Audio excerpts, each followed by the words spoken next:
আসসালামু আলাইকুম, সবাইকে নববর্ষের শুভেচ্ছা। শুভ নববর্ষ। এই নববর্ষের দিনে প্রচণ্ড গরমে আপনাদের সাথে একটা শরবত রেসিপি শেয়ার করব।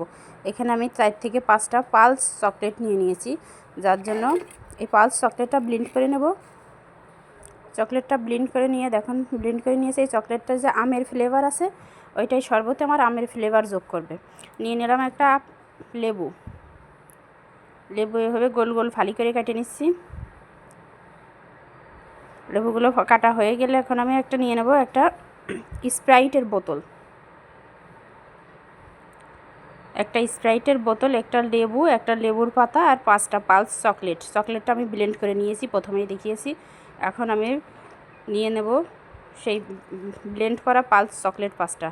দিয়ে দিলাম একটা গ্লাসের মধ্যে, দিয়ে দিলাম 2 টুকরা লেবু, একটা লেবুর পাতা ছিঁড়ে দিয়ে দিলাম।